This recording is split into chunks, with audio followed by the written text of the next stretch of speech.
That's a sign. It's been like 5 years I've been wanting to do this. I was trying to be a police officer for like 5 years. Yeah, that was my dream. Really? So, because my hometown and I wanted to protect my people, or like people I know. It was like a superhero complex.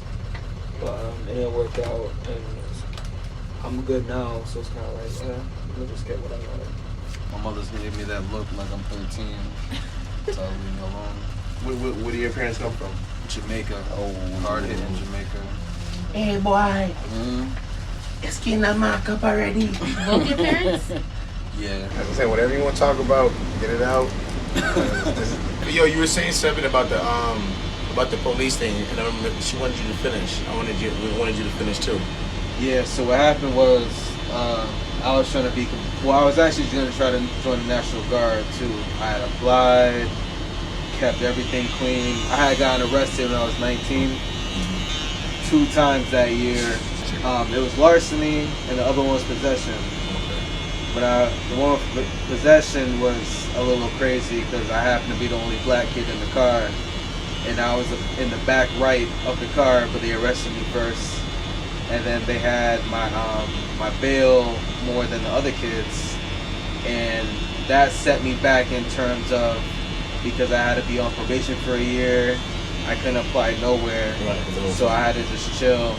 So I always said, all right, if I was ever gonna get a tattoo, if I was ever gonna get my piercings again, it would be after I got in. But I applied to Hartford PD, and they wanted people in the military mostly, or with family connection, and I never joined because I was the oldest of 7, or second oldest of 7, and yeah, so they have, Jamaicans. I had half of my father's, half of my mother's, but I always had a little bit of I remember mentioning it to my family one time, and they're like, you don't want to go to the army, and they made a point, you don't know who you're fighting for. And Jamaicans, you don't have any, at least personally, I never had any stories of my grandpa, great-grandfather being in World War II, Vietnam. So all my wanting to do it is for me being the firstborn American here, not from them. So I'm kind of glad I didn't join, but I feel like I would have been good at it. It's just that with my son now, it's out the question. Like, I'm not going away months at a time. Right. That's crazy. And a lot of people come back fucked up.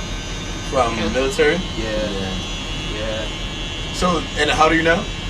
I'm just turned 31. So it's not too late. You can still go to the military if you wanted to, but he's for, I'm not gonna say I'm the backbone behind him. His mother's there. You are. But and dad. Yeah. She's not. The help is needed. Like just being there financially. Like, so I think I make more than I would make at the army. Because with stay and traveling costs, and they gotta pay you for being homesick, but they don't. You gotta kind of just take that for what it is with the job. But the reason I wanted to do the army in the first place was the financial security and to know how to shoot my way with a gun. And I could be here and do that, with just at a range. 2 jobs. Right. At a range, definitely at a range. I'm not on the streets. It was just one of those things you want to do at first. Like some people want to play in the NBA, and then they change their mind and end up wanting to go and be an EMT or paramedic. It's just one of those things where it started up here and it didn't go down, but it kind of went to another direction.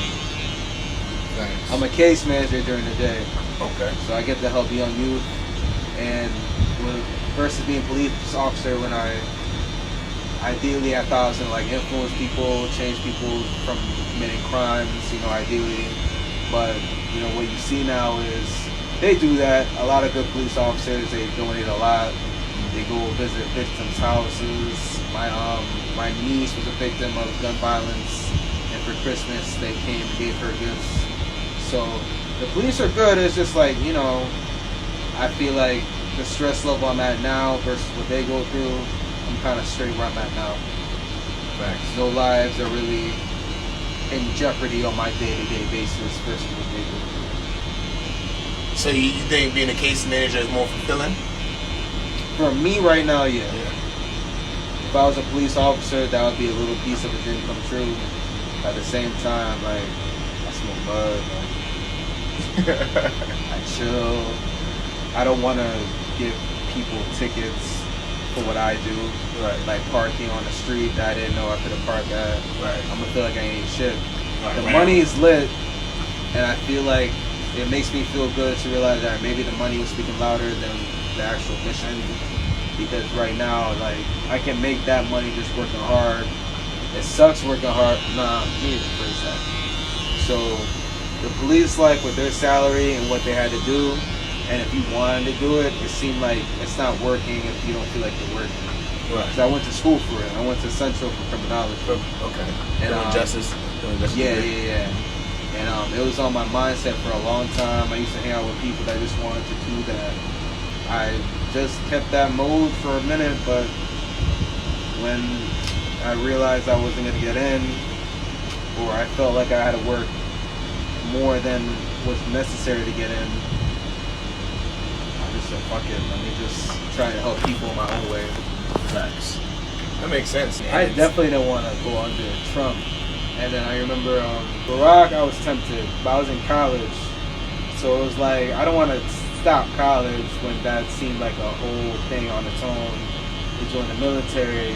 I wanted to, but I didn't want to because, like I said, I was the big brother. Mm-hmm. So I was dropping my brother to school, I was bringing my grandmother to work, all the responsibility of being one of the older men in a single mother household. I know that. So, but then Trump came, and I was just like, nah, I don't want to. No more military. Because it's like, part of it is knowing who you're fighting for, and I'll be fighting for him.